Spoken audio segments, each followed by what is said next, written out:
Bismillahirrahmanirrahim. Assalamualaikum warahmatullahi wabarakatuh.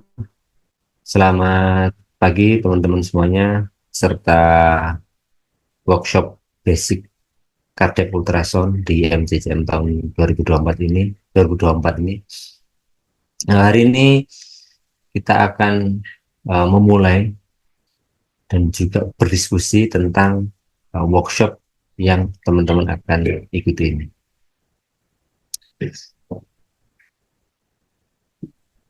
Pertama, kalau kita berbicara tentang cardiac ultrasound, tentunya kita harus selalu ingat bahwasanya setiap kejadian ataupun alat yang baru itu ada historisnya. Yang di historis tersebut kita belajar bahwasanya sesuatu yang baru ini ada untuk suatu tujuan yang baik. Begitu juga dengan USG ini. USG ini pertama kali didemonstrasikan oleh KC Dasik, ya, dari seorang neurologis medicine yang teman-teman lihat alat USG zaman dahulu waktu awal ditemukan itu sangat besar sekali, ya. Di situ untuk memeriksa satu pasien aja dibutuhkan ruangan khusus dan juga alat yang begitu besar, yang tahun itu ditemukan sekitar tahun 1946. Dan kalau kita lihat sejak awal ditemukannya ultrasound, ultrasound ini begitu berkembang sangat pesat. Salah satunya di bidang point of care ultrasound. Ultrasound yang digunakan secara bedside untuk membantu klinisi dalam diagnostik dan juga terapi. Kenapa ini menjadi penting di dunia kita, di bidang anestesia, di bidang emergency, di bidang critical care? Karena kalau kita lihat pasien yang datang ke UGD, pasien yang datang ke ICU, atau pasien yang mengalami kegawat daruratan di perioperatif, paling banyak yang pertama ialah gagal nafas akut respiratory failure. Baru diikuti yang kedua ialah akut circulatory failure atau shock, dan yang ketiga baru diikuti abdominal pain ataupun kasus-kasus perioperatif yang lain. Dua kasus ini, gagal nafas akut dan juga shock, itu kita harus mendiferensiasi di awal itu dengan cepat dan tepat. Salah satunya shock.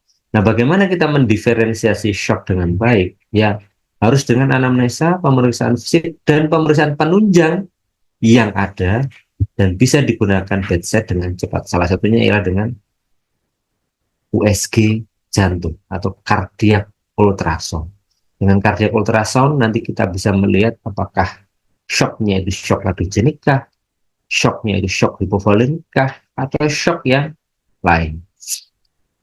Yang walaupun di sini kita lihat dalam perjalanannya, yang pertama kali menggunakan point of care ultrasound yang di tahun 1960-an ialah teman-teman kardiologis.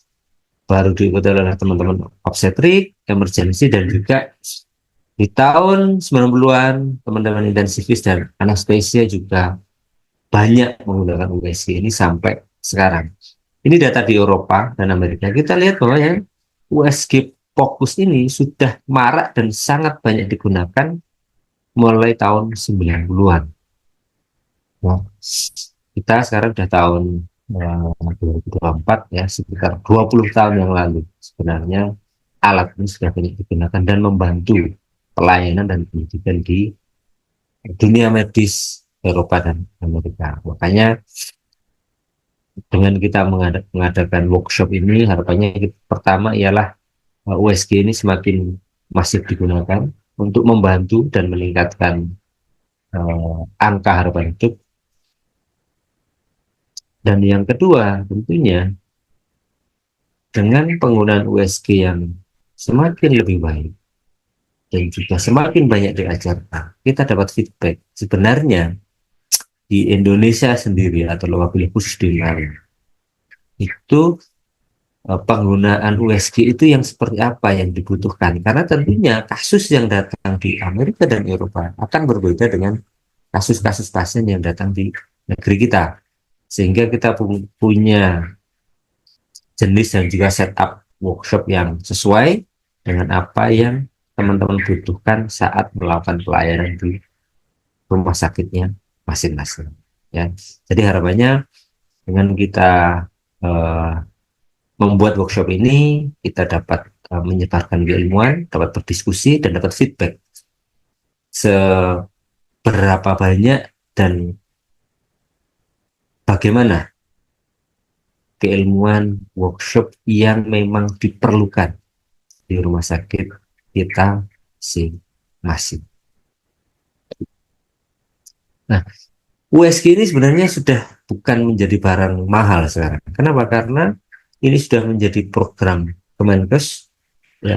Bahkan Kemenkes itu visi misinya ialah di puskesmas itu sudah ada USG, sehingga ini akan sangat memudahkan kita sebagai klinisi, sebagai dokter spesialis anestesi, seorang intensivis yang juga bekerja di UGD untuk berkomunikasi dan juga berkolaborasi dengan teman-teman frontliner, entah itu di puskesmas ataupun di UGD, bahwasanya ada alat yang sudah ada nih di rumah sakit ataupun di puskesmas yang bisa kita gunakan untuk membantu meningkatkan layanan pasien gawat darurat kritis yang menjadi program Kemenkes di negeri kita.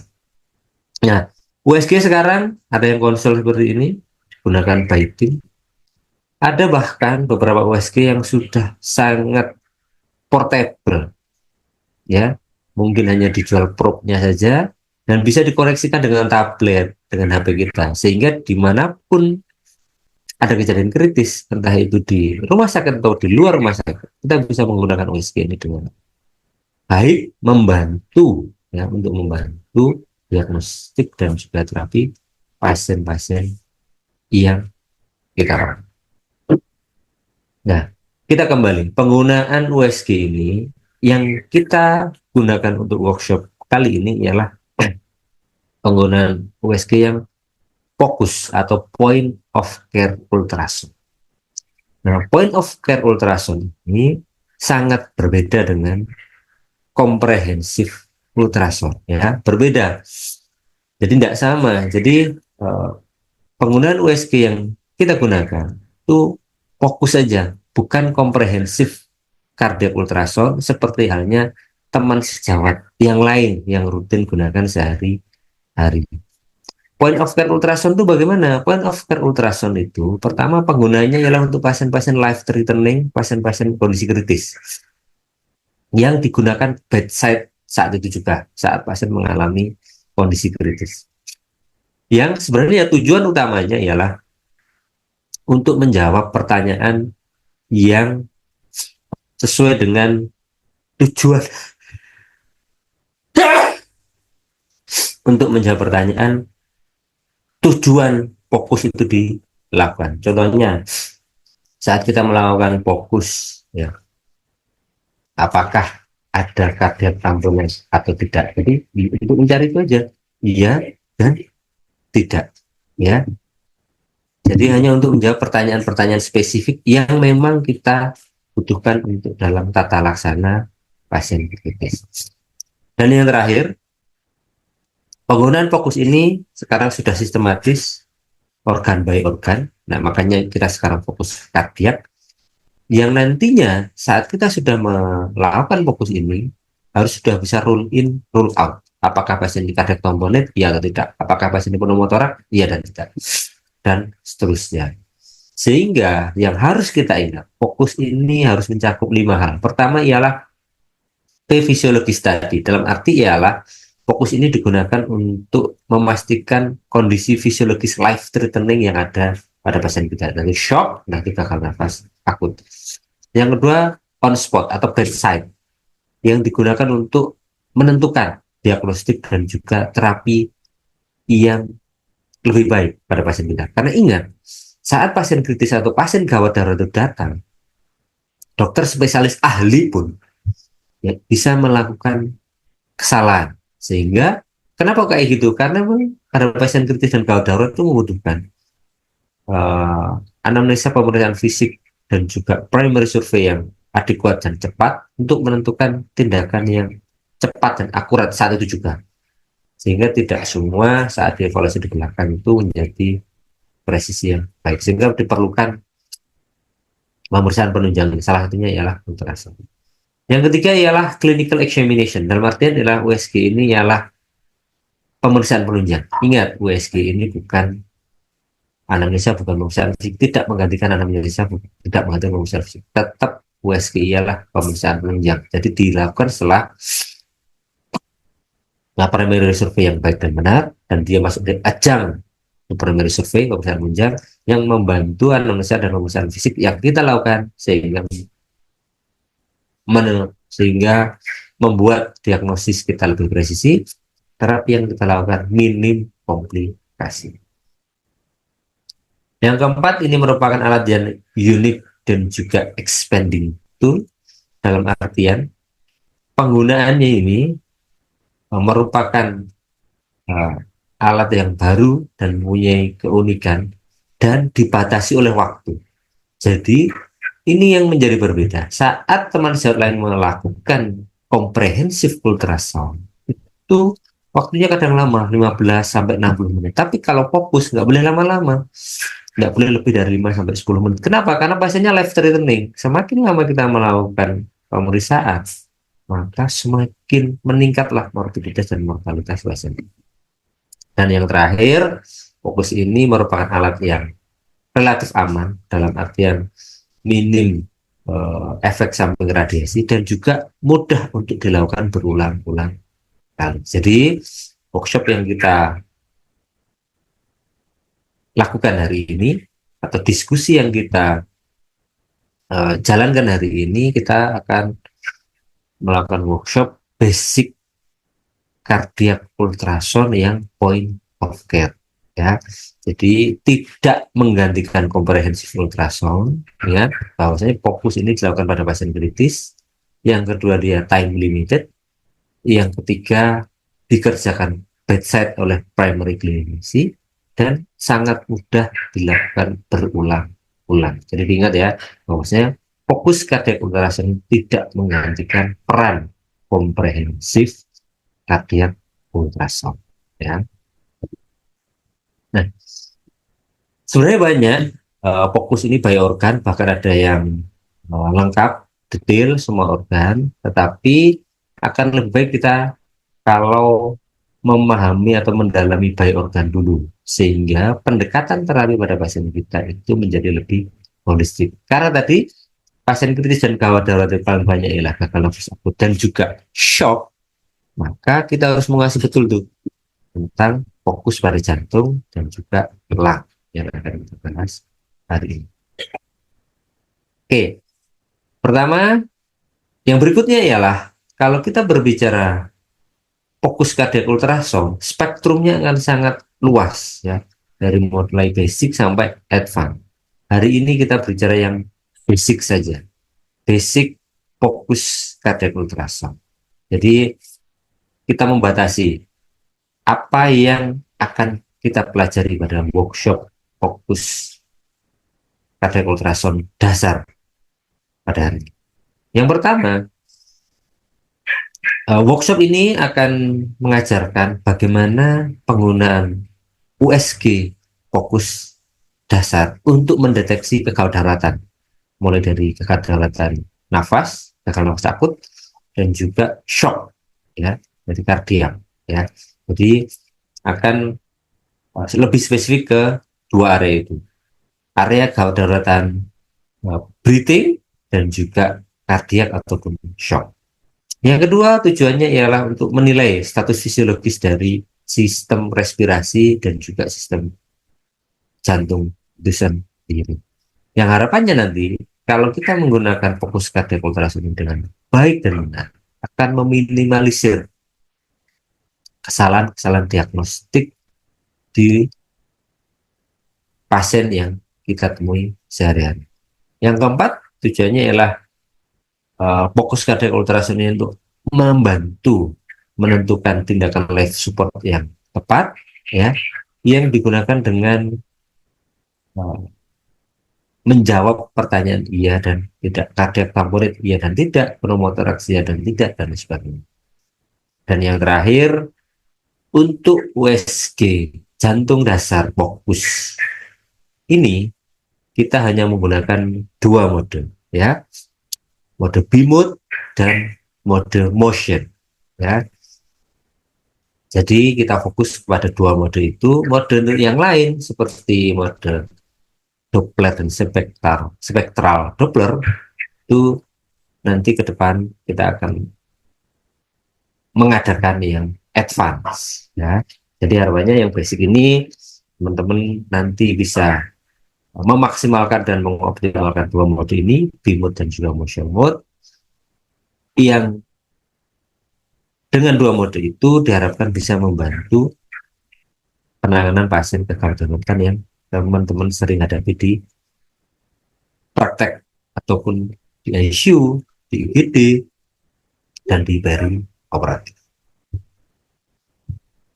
Nah, bagaimana step dan stepnya untuk fokus cardiac ultrasound, atau apa yang harus kita evaluasi di fokus cardiac ultrasound itu? Ada sekitar 6 sektor atau 6 hal yang akan kita evaluasi pada workshop fokus hari ini. Pertama, ialah menilai dimensi dan juga fungsi systolic left ventricle atau ventricle kiri, ya. Yang kedua, sama, menilai dimensi dan juga fungsi sistolik yang tadi ventricle kiri. Yang sekarang ialah ventricle kanan.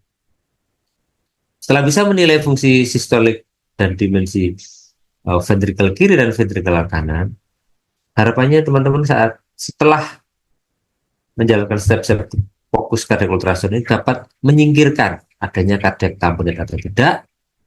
Yang keempat, dapat menilai kecukupan cairan. Yang kelima, karena penyebab shock ialah salah satunya ialah diseksi aorta, maka dapat menilai dimensi dan juga ada apa tidaknya aorta diseksi.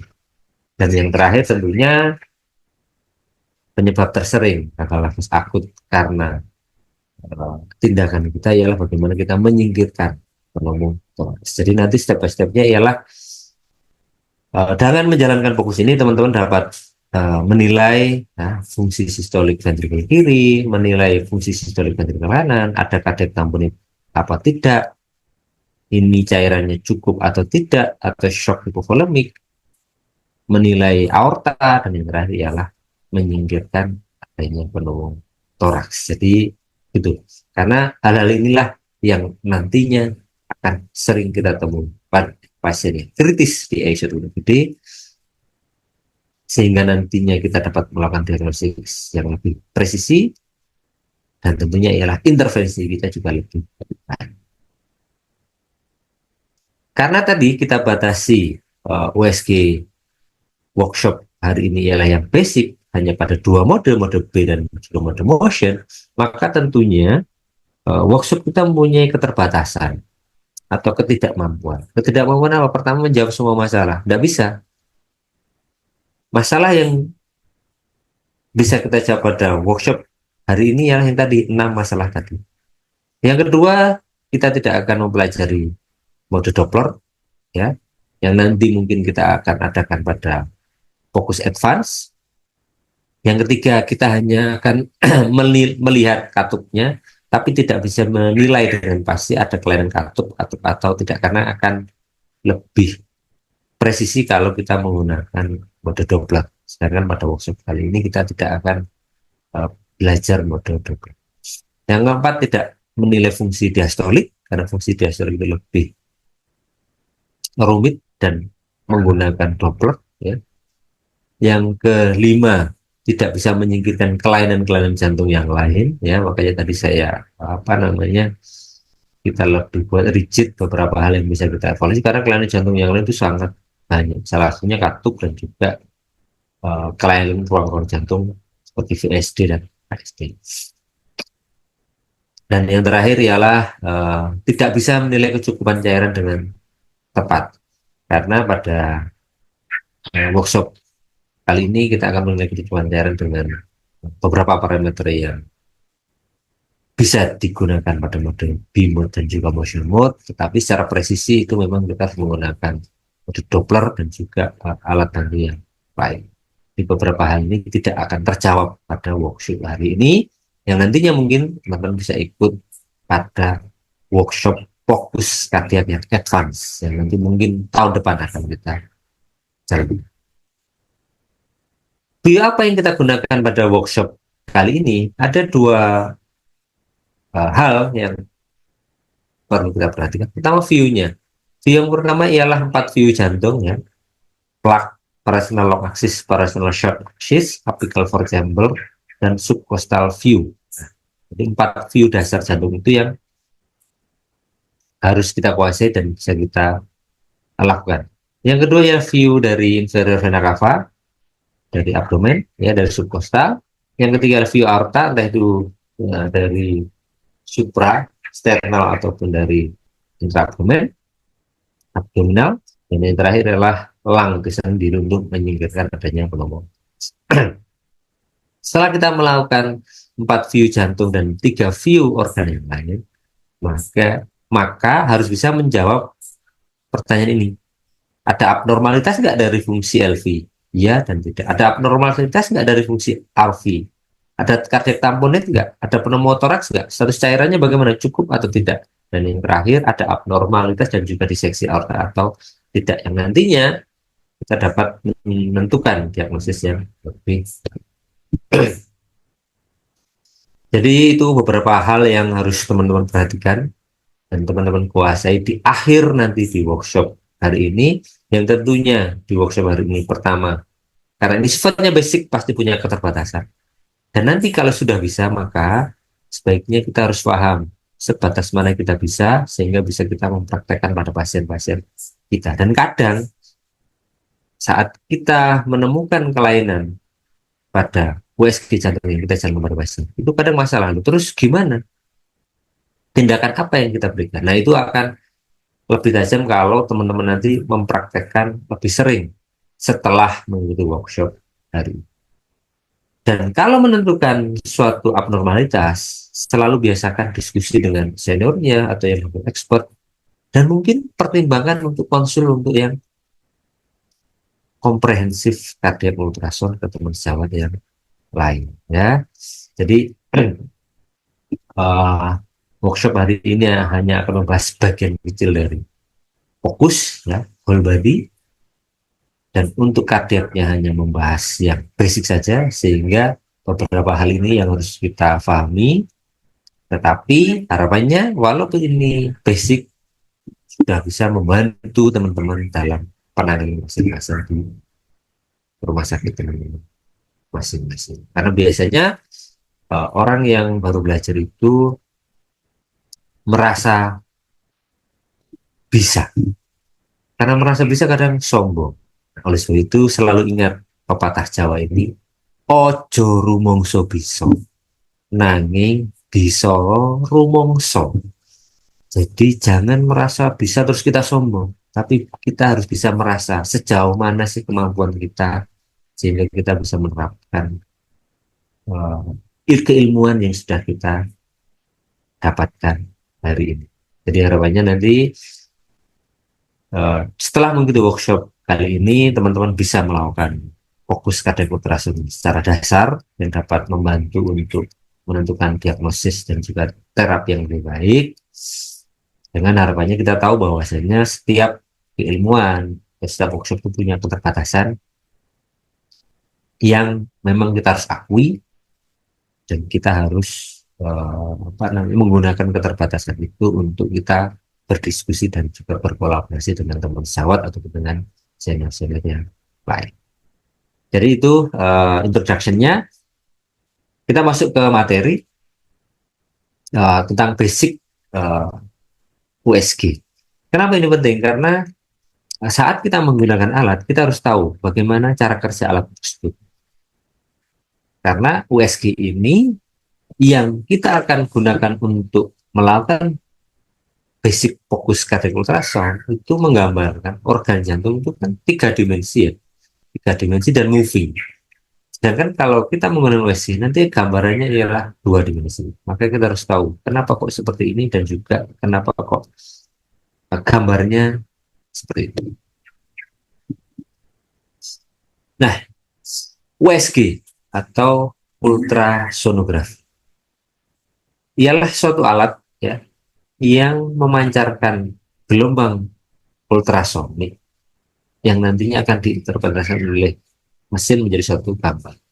Ini bukan merupakan hal yang baru, karena Allah SWT sudah menciptakan hewan atau makhluk hidup yang sudah menggunakan teknologi ini secara lebih baik, secara lebih awal, yaitu dua yang paling sering, ya lumba-lumba dan juga kelelawar.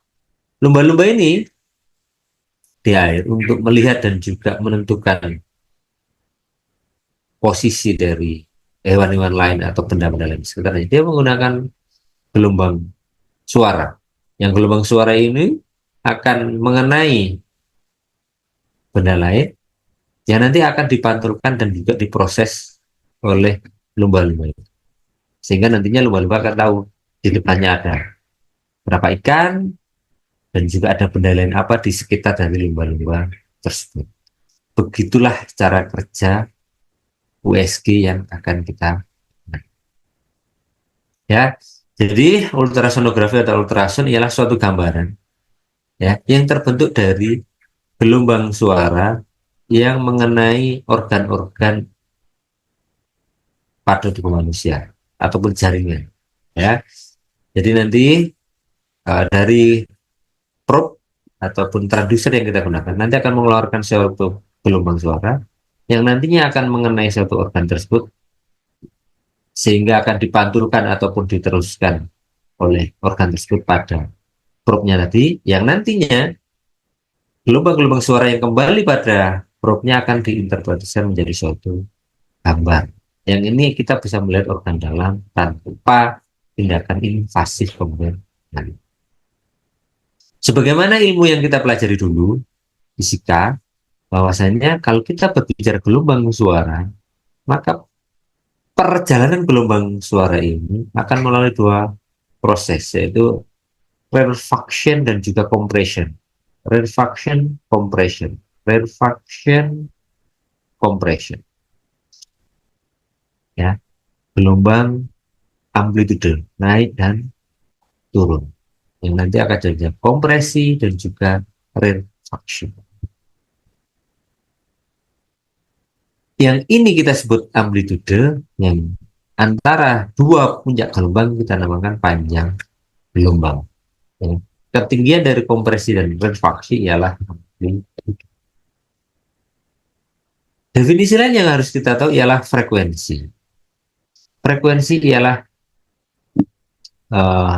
kalau kita lihat yang frekuensi rendah ialah banyaknya gelombang yang terbentuk pada satu detik. Semakin banyak berarti high frekuensi. Kalau semakin sedikit berarti low frekuensi. Ya, jadi banyaknya osilasi per detik itu yang dinamakan frekuensi. Kalau osilasinya sering, maka dia atau osilasinya 10 kali, maka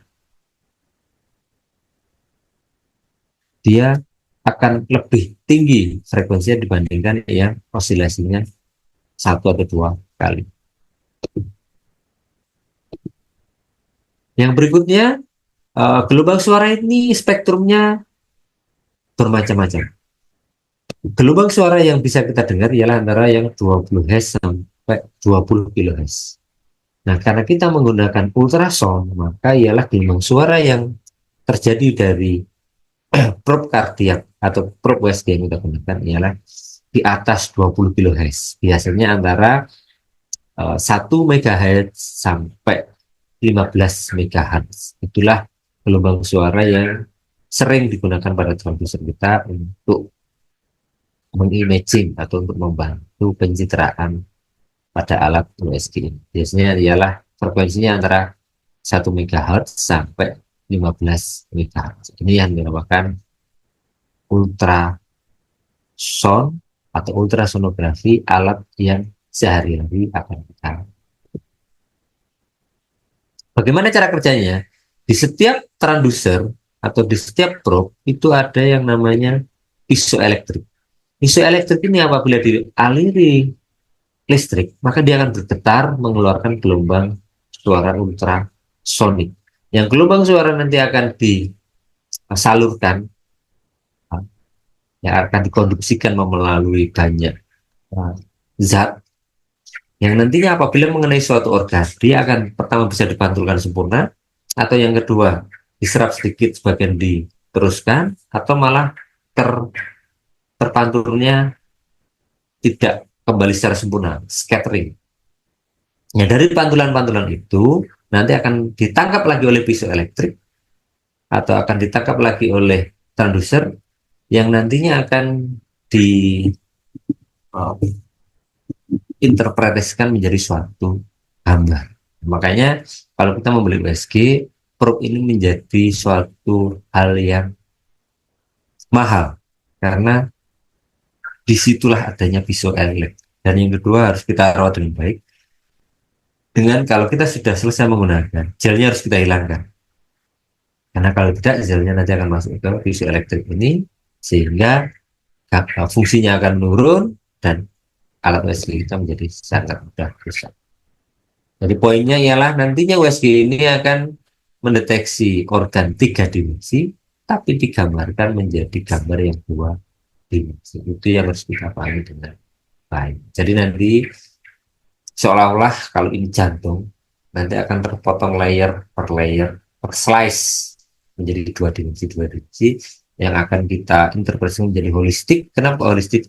Karena kita harus melihat dari beberapa view plug, view sac, ya, view apical core, ya, dan juga view subcostal, sehingga kita bisa mengimajinasikan, oh kira-kira kondisi jantung yang 3 dimensi pada pasien itu kondisi seperti apa.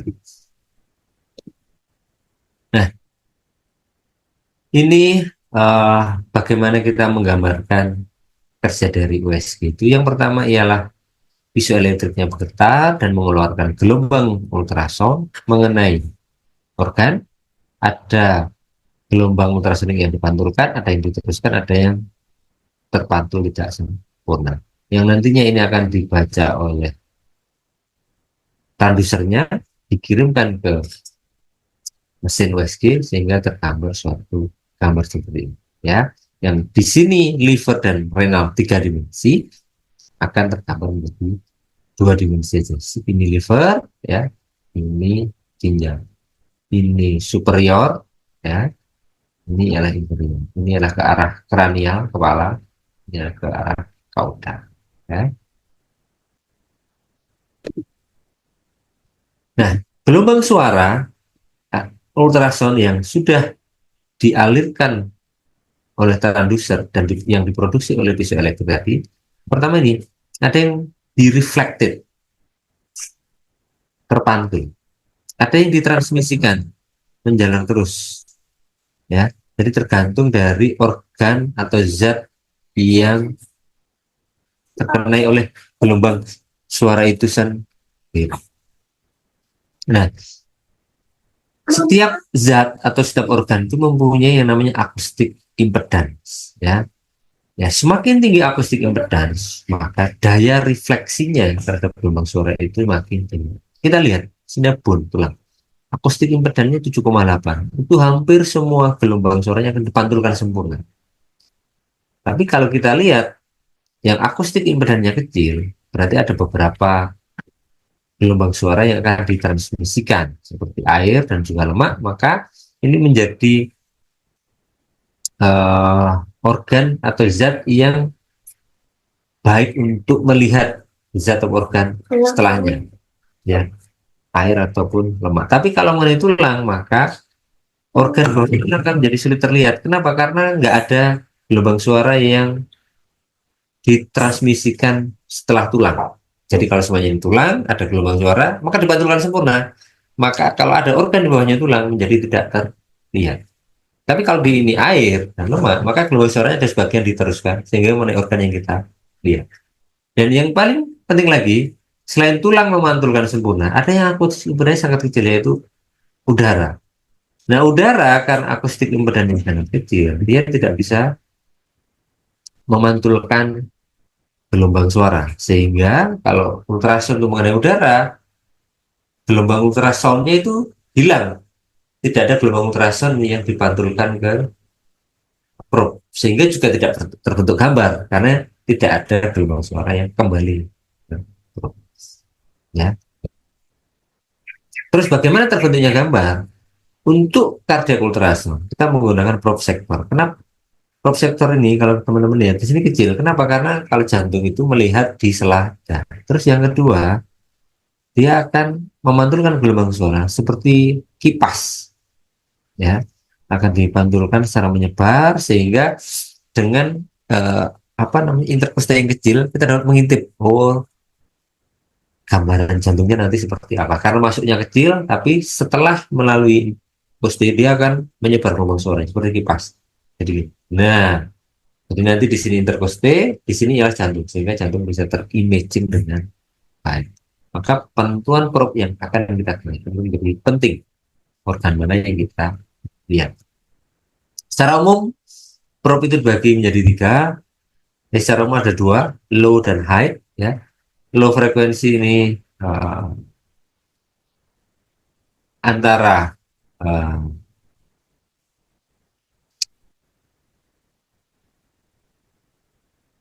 1 sampai 3, 1 sampai 5, high frekuensi ya di atas 5. Dan kalau kita lihat yang high frekuensi, ya probe ini ya, dengan frekuensi antara 5 sampai 15, itu akan baik untuk melihat gelombang organ yang superficial. Kenapa? Karena semakin tinggi frekuensi, uh, gambarnya itu akan menjadi baik resolusinya. Karena frekuensi itu akan meningkatkan resolusi dari temporal gambar yang bergerak.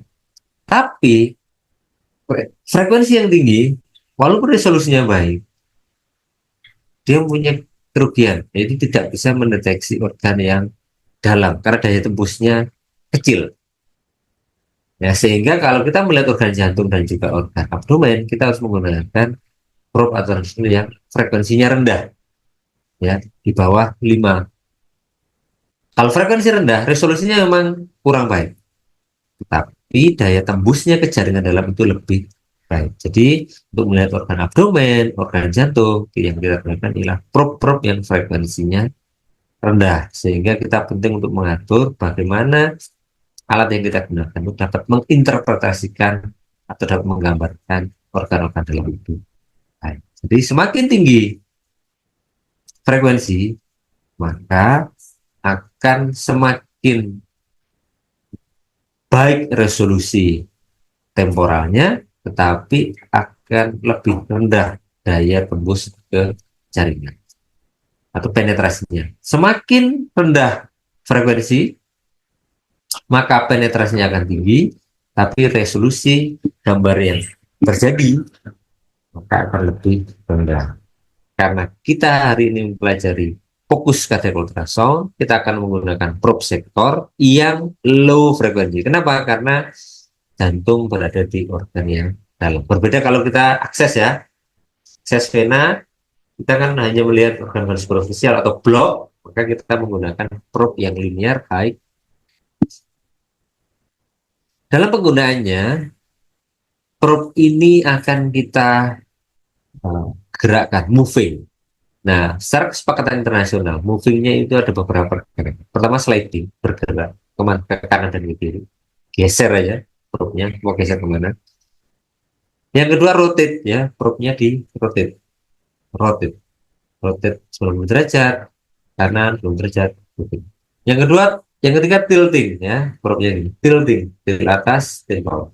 Dan yang terakhir adalah rocking ya, untuk kita rocking, untuk melihat kira-kira organ yang di atas bagaimana, atau rocking untuk melihat organ.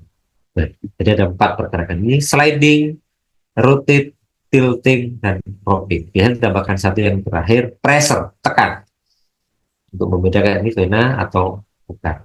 Ya. Nah, karena probe-nya bisa digerakkan, maka kita harus bisa melihat nanti gambarannya itu yang terjadi pada organ, potongan apa? Transversalkah seperti ini? Potongan sagitalkah? Koronal, ya. Sehingga bahasa-bahasa yang kita gunakan menjadi bahasa yang sama dan standar, sehingga kemanapun kita pergi, persepsi tentang penggunaan dan juga pergerakan dan juga pelana dari installasi itu sama antara kita dan juga standar internasional. Nah, yang paling penting juga adalah prop marker. Prop marker itu nanti akan tergambar di layar, ya. Seperti ini kalau kita menempatkan prop pada tubuh kita di sini, yang nantinya di sini ialah di anterior, di mid ya ini ya, mid axillary line yang kanan, ya, dengan prop marker diarahkan ke atas, maka tentunya kalau kita lihat prop marker di atas ini, maka tentunya gelombang suaranya akan dipantulkan, dikeluarkan seperti ini. Ya. Ini tampak dalamnya. Ya. Pertama tentunya gelombang suara ini prop markernya. Tentunya gelombang suaranya akan mengenai apa? Kulit, soft tissue, muscle, beberapa mengenai tulang, beberapa diteruskan. Yang nanti akan mengenai liver dan renal. Ya, yang akan terpotong yang awalnya tiga dimensi akan terpotong. Ini tiga dimensi akan terpotong hanya dua dimensi seperti ini saja. Gelombang suara akan dirilis, yang mengenai tulang akan terpantul sempurna, yang melewati celah-celah akan diteruskan, dan nantinya ada beberapa gelombang yang diteruskan, beberapa yang dikembalikan kalau mengenai liver dan ginjal. Yang nantinya ini gelombang suara yang dimantulkan akan terimaging. Terimagingnya seperti apa? Seperti ini imagingnya. Ini per marker dan ini per marker. Ya. Mengenai pertama apa? Ini tentunya kulit, soft tissue, muscle, ya. Lalu mengenai apa nih? Liver. Maka yang atas ini liver. Ini ialah kranial. Prop marker. Berarti ini kranial, ini kranial. Maka di sini ialah liver. Lalu kita lihat bawahnya. Nah, bawahnya ialah ginjal. Jadi ini liver, jadi ini liver. Bawahnya liver yang lebih dalam, ya, gelombang yang lebih dalam akan diteruskan lagi di bawahnya mengenai ginjal. Jadi begitulah bagaimana USG ini bekerja dan juga terimajinkan. Jadi ini marker mengeluarkan gelombang, ya, mengenai kulit, soft tissue, ya, ini kulit, soft tissue. Baru setelah itu mengenai liver, akan terbentuk gambaran liver. Setelah itu yang bagian bawah diteruskan akan mengenai ginjal. Nah, ini akan mengenai ginjal. Sedangkan gambar yang organ tiga dimensi akan tergambar menjadi dua dimensi seperti itu. Nanti jantung juga akan tergambar. Dan yang paling penting untuk istilah penggunaan gambar yang tercipta itu berdasarkan echogenicity-nya, karena kita menggunakan ultrasound, echo, suara. Berbeda kalau fototra kan lucent, hiperlucent, hipolucent. Kalau ultrasound karena dari suara, maka ekogenisitasnya gimana? Anechoic kah, hitam seperti ini? Atau hipoechoic? Ya, atau hiperechoic? Penggunaan kata hipo dan hiper itu dibandingkan dengan kondisi sekitarnya. Seperti ini. Lingkaran yang tengah ini lingkaran yang tengah ini hiperechoic dibandingkan jaringan liver yang lain. Begitu juga dengan hipoechoic. Gambar yang di sini itu buli ini hipoechoic dibandingkan jaringan yang sekitar. Ya, jadi inilah penggunaan hiper dan hipo. Bagaimana kita memulai? Setelah kita tahu cara kerja USG, maka kita harus memulainya. Memulai untuk apa? Untuk menggunakannya. Nah, ini saya beri singkatan namanya maju tim step by stepnya. M, menghidupkan USG. Jadi harus dihidupkan dulu. Kita udah tahu cara kerja USG nggak bisa dihidupkan ya, nggak bisa kerja kita. Harus ada listrik. Yang kedua, setelah kita hidupkan, kita aktifkan probe-nya. Yang ketiga, jangan lupa mengatur preset pada mode probe. Setelah itu, ukur depth-nya, titrasi gain-nya. Yang keenam, efektifkan TGC, time gain control. Yang ketujuh, atur fokus. Baru yang ke-8, mainkan mode freeze dan mode B mode dan juga mode motion mode. Jadi kita beri singkatan maju tim, menghidupkan USG, aktifkan probe, ukur depth, titrasi gain, ya, efektifkan TGC, atur fokus dan mainkan freeze dan mode. 8 langkah. Pertama, atau kita harus pahami dulu, karena USG ini akan menggambarkan gambaran organ yang tiga dimensi menjadi dua dimensi, maka kita harus tahu beberapa hal. Yang pertama bahwasanya tadi ialah penggunaan probe. Probe ini penggunaan probe harus baik dan benar sehingga apa? Sehingga gambar yang tercipta di sini resolusinya lebih optimal. Nah, resolusi ini bisa diatur dengan apa? Pertama ada namanya resolusi temporal. Resolusi temporal gambar yang resolusi temporal ialah resolusi dari gambar yang bergerak. Nah, bagaimana kita mengatur resolusi temporal ini dengan kedalaman? Semakin depth-nya tinggi, maka gambar yang bergerak itu resolusinya menjadi jelek.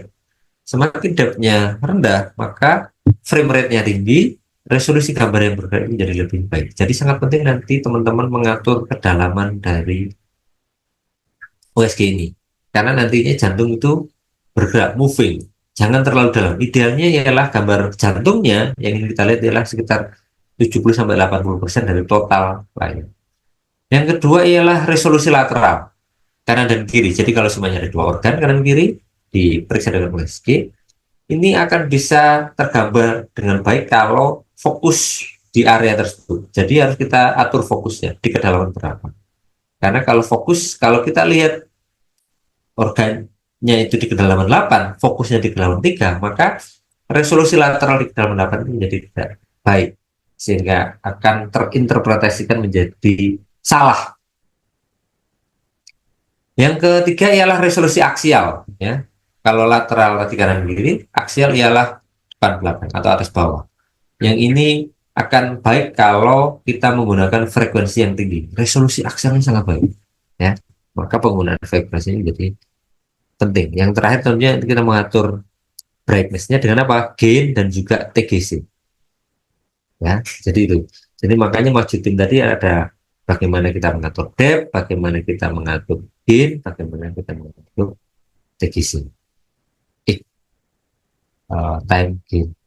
Ya, makanya majutin. Menghidupkan USG, aktifkan probe, jangan lupa preset, ukur depth untuk resolusi temporal, literasi gain, dan untuk brightness-nya efektifkan TGC untuk brightness pada kedalaman tertentu saja, atur fokus untuk resolusi aksial, ya, ya, resolusi maaf lateral, fokus untuk resolusi lateral, kalau frekuensi untuk aksial dan juga mainkan freeze dan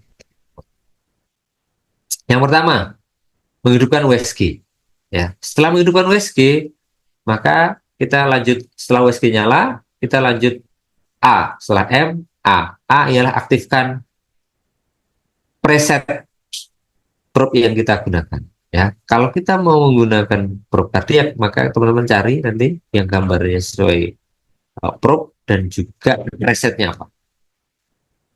Jadi setelah dihidupkan USG-nya, menghidupkan USG yang kedua ialah aktifkan presetnya. Karena kita memakai kardiak, maka aktifkan preset mode kardiak. Ya. Yang ketiga, setelah MA, ya, jangan lupa atur depth, ya, atur kedalaman. Ya, jadi tadi uh, M, mohon maaf ya, M menghidupkan USG, A aktifkan probe, J-nya jangan lupa preset, ya.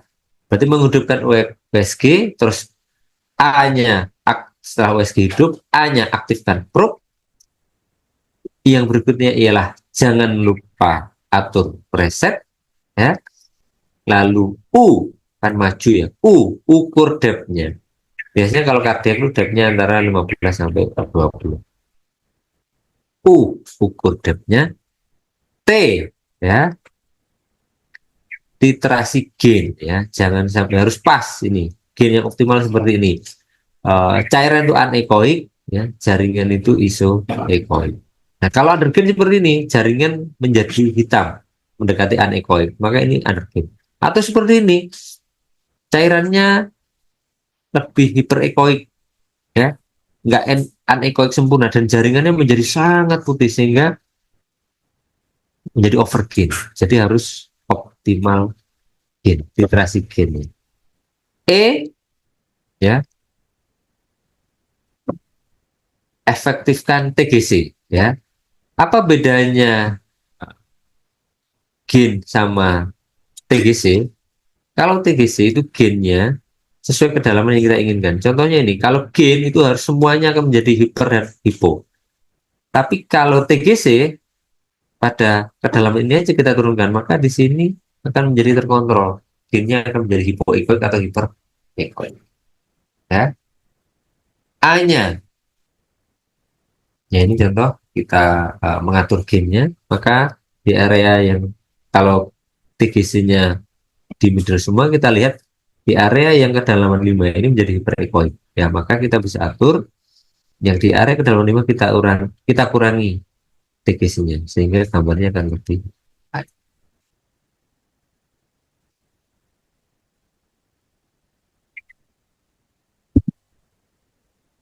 Nah, ini seperti ini juga ya. Ini gambarnya menjadi lebih jelas ya, tidak menjadi hyperechoic ya. Lalu yang berikutnya, setelah titrasi gain, efektifkan TGC. Yang ketujuh ialah atur fokus, ya, atur fokusnya. Fokus di mana yang mau kita lihat. Ini contohnya setelah titrasi, ya, setelah efektifkan TGC, lalu A atur fokusnya. Teman-teman lihat di sini di fokus yang seperti ini, maka gambar resolusi lateral ini di area yang fokus menjadi lebih baik. Begitu juga kalau fokusnya kita dalam garis seperti ini, maka resolusi lateral yang di area ini kanan dan kiri ini gambarnya menjadi lebih jelas dibandingkan yang atas ini. Jadi fokus ini menjadi lebih baik. Kita lihat kalau fokusnya di sini, maka gambarnya di sini tidak jelas. Tapi kalau kita pindahkan fokusnya di sini, gambar katup mitral menjadi lebih jelas. Yang terakhir ialah mode. Ya. Jadi maju tim. Ingat tadi maju tim. M menghidupkan USG, A aktifkan probe, J jangan lupa preset, kardiak, U ukur depth, T-nya titrasi gain, E efektifkan TGC, A atur fokus, yang terakhir ya mainkan mode. Mode yang paling sering ialah mode freeze, sedangkan mode yang kita gunakan pada workshop kali ini adalah mode B dan juga mode motion. Mode B adalah mode hitam putih, jadi gambarnya hitam putih, ya, yang biasa kita gunakan pada USG. Yang kita gunakan, kalau mode motion itu akan mendeteksi gambar yang nanti akan terpisah menjadi dua, sumbu X dan juga sumbu Y. Sumbu X adalah time, sumbu Y adalah kedalaman. Jadi nanti dari gambar yang sudah kita di kedalaman berapa, nanti kita bisa melihat apakah pada kedalaman tertentu dan waktu tertentu gambar itu bergerak atau tidak. Jadi contohnya seperti ini. Kalau ini mode B mode, ya, kardiak, plugs ini, kalau kita ganti ke mode motion mode, maka kita harus titik mana yang akan kita cari. Maka akan ada garisnya dulu. Nah, kalau pada titik ini, maka di sini nanti, karena ini jantung, dia akan bergerak. Maka kita lihat, ini adalah depth-nya, antara 0 sampai 15, sumbu Y-nya yang kedalaman. Tapi pada satu titik aja yang dilihat, yang disinilah sumbu X-nya ialah waktunya. Maka kita lihat, dengan waktu berjalan, ini ialah katup mitralnya naik turun karena katup mitral akan bergerak. Ya. Begitu juga dengan interventricular septum dari kardiak, yang dia akan menebal dan menipis. Maka dengan berjalan waktu kadang menebal, menipis, ya, thickening, menebal, menipis, dan moving. Ya, itulah penggunaan motion mode. Karena jantung ialah organ yang bergerak, maka penggunaan motion mode itu menjadi akan sangat penting penggunaannya pada USG jantung yang kita kerjakan. Beberapa hal lagi yang harus kita tahu, yang namanya ultrasound itu ya tidak berkawan dengan, dia musuhnya udara. Jadi jangan sampai USG itu mengenai udara. Makanya kita gunakan gel. Dan dia suka bermain temannya jaringan. Jadi kalau mengenai jaringan dia akan menggambarkan lebih baik. Yang berikutnya air, kita bisa menggunakan air. Air itu lebih baik lagi dalam menginterpretasi gambar di bawahnya air. Dan yang terakhir benda-benda atau organ-organ yang keras seperti tulang, kalsifikasi itu terlihat di tulang tersebut, tapi di bawahnya karena dipantulkan sempurna menjadi tidak tembus. Jadi bisa melihat tulang, tapi di bawahnya tulang nggak bisa. Maka jangan sampai USG itu intinya mengenai udara, jadi harus pakai gel. Itulah kenapa kita menggunakan jeli dalam penggunaan ultrasound. Terakhir, yang paling penting, karena ini satu alat yang menggunakan gelombang suara untuk melihat organ dalam yang 3 dimensi menjadi 2 dimensi. Kadang terbentuk artefak. Apa itu artefak? Artefak itu sebenarnya secara real organnya itu nggak ada. Tetapi karena, ingat ya, karena USG ini menggambarkan atau menginterpretasi gambar bukan dari gambar yang bukan dari jaringan yang sebenarnya, tapi dari pantulan gelombang suara, maka kadang USG ini menggambarkan atau memunculkan gambar yang sebenarnya jaringan itu tidak ada. Kenapa seperti ini? Karena USG ini asumsinya berdasarkan gelombang suara yang kembali. Ya. Nah, asumsi ini bisa salah sehingga terbentuk artefak. Karena asumsi ini mengasumsikan dari gelombang suara yang kembali. Jadi kadang jaringannya tidak ada. Karena gelombang suaranya itu kembali dengan berbeda-beda, digambarkan oleh USG ini menjadi ada. Itulah artefak. Artefak ialah gambaran yang secara anatomis dan fungsi real itu nggak ada, tapi muncul di layar USG. Kenapa kok bisa muncul? Karena asumsi yang salah dari mesin USG. Ya, kenapa kok bisa salah? Karena USG ini mendapat beritanya hanya dari gelombang suara. Ya, jadi ini seperti kita. Jadi kita kalaupun mendengar informasi, jangan asumsi-asumsi saja, konfirmasi. Begitu juga saat kita mempelajari USG ini. Saat ada gambaran-gambaran yang terbentuk, kita harus tahu dulu ilmunya. Sehingga ini kita bisa tahu, oh ternyata ini memang ada gambar atau tidak. Karena bisa jadi USG itu menggambarkan artefak. Yang di layar USG itu ada gambarnya, tapi sebenarnya di pasien itu tidak ada. Ya, karena kesalahan asumsi dari mesin USG. Beberapa artefak yang sering muncul pada penggunaan kadar ultrasound dan juga lang ultrasound itu ada 4 ya. Gambar yang mirror, multiple mirroring karena reverberasi, yang ketiga acoustic shadowing, yang keempat posterior enhancement. Yang pertama mirroring ya. Mirroring seperti ini. Ini dinding dada. Kalau kita tempatkan probe di sini, maka akan mengenai kulit ya, soft tissue, muscle, ya, intercostal space, bone, dan juga pleura, lalu paru-paru. Ingat musuhnya USG ialah udara, paru-paru isinya udara. Maka akan terbentuk gambar ialah kulit, soft tissue, muscle, bone, ya. Lalu ini pleura. Di bawahnya pleura karena ada udara, ya, dan juga perbedaan impedans dari pleura dan udara terlalu tinggi, maka gelombang suara ini akan dipantulkan berkali-kali seperti naik dan turun. Karena naik dan turun maka akan terbentuk gambaran mirroring seperti ini. Teman-teman lihat di bawahnya pleura, ini pleura ya, ada bone lagi. Nah, karena dipantulkan berulang-ulang, mesin USG berasumsi, oh berarti ada gambar yang harus tak tampilkan berulang-ulang. Maka akan ada gambar mirroring. Ini ada gambarnya, tapi sebenarnya di bawah sini tidak ada gambar. Itulah artefak yang pertama, mirroring. Gambar yang tercerminkan. Ya. Karena kesalahan asumsi dari USG. Kenapa? Karena pantulannya berulang-ulang setelah mengenai pleura, padatan pleura dan udara itu sangat berbeda yang tinggi, sehingga digambarkan mirroring yang sebenarnya tidak ada. Reverberasi, ya. Kalau semuanya di antara USG, di antara paru-paru ada cairan, maka reverberasinya, ya. Kalau mirroring yang tadi karena reverberasi atas bawah, ini reverberasinya kanan dan kiri. Karena reverberasinya kanan dan kiri, maka akan terbentuk comet tail seperti ini. Kenapa kok kanan dan kiri? Karena di kanan dan kirinya ya ada air lalu udara, ya maka akan terjadi kometil. Kalau makin tebal terjadi hilai, ya. Jadi di situ sebenarnya nggak ada jaringan yang kometil seperti ini, enggak, ya karena reverberasi jadi diinterpretasikan menjadi hilai ataupun. Yang berikutnya adalah acoustic shadowing, yaitu shadow anechoic, ya. Kan kalau anechoic biasanya air.